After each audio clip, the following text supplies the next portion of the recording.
আসসালামু আলাইকুম। কিট খাওয়ার পর গর্ভপাত সফল হয়নি, এখন করণীয় কি?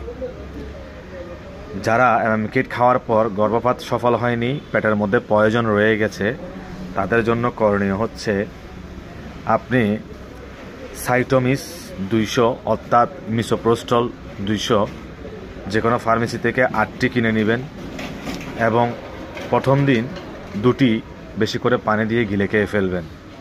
মুখে রাখার প্রয়োজন নেই। মুখে রেখে যদি কেউ খেতে চায় পরে বমি হয়ে যায়, বমির ফলে আপনার ওষুধের কার্যকারিতা নষ্ট হয়ে যায়। তাই অবশ্যই পানি দিয়ে গিলে খেয়ে ফেলবেন। বাকি 4টি ট্যাবলেট আপনি যোনিপথে ভিতরে ভালো করে ঢুকিয়ে দিবেন। এরপর আগামী 24 ঘন্টার মধ্যে বাকি যে 2টি ট্যাবলেট বাকি থাকবে 8টির মধ্যে, ওই 2টি ট্যাবলেট আপনি আবারও সেম একই নিয়মে পানি দিয়ে গিলে খেয়ে ফেলবেন।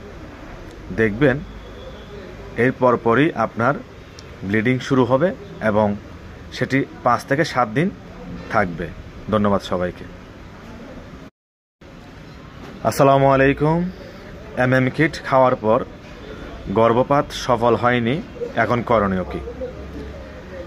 যারা কিট খাওয়ার পর গর্ভপাত সফল হয়নি, পেটের মধ্যে পয়জন রয়ে গেছে, তাদের জন্য করণীয় হচ্ছে আপনি সাইটোমিস 200 অর্থাৎ মিসোপ্রোস্টল 200 যে কোনো ফার্মেসি থেকে 8টি কিনে নেবেন এবং প্রথম দিন 2টি বেশি করে পানি দিয়ে গিলে খেয়ে ফেলবেন।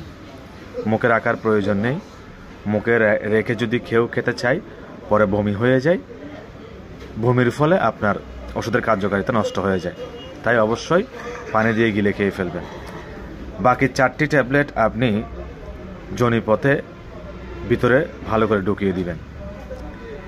এরপর আগামী 24 ঘন্টার মধ্যে বাকি যে 2টি ট্যাবলেট বাকি থাকবে 8টির মধ্যে, ওই 2টি ট্যাবলেট আপনি আবারও সেম একই নিয়মে পানি দিয়ে গিলে খেয়ে ফেলবেন। দেখবেন এর পরপরই আপনার ব্লিডিং শুরু হবে এবং সেটি 5 থেকে 7 দিন থাকবে। ধন্যবাদ সবাইকে।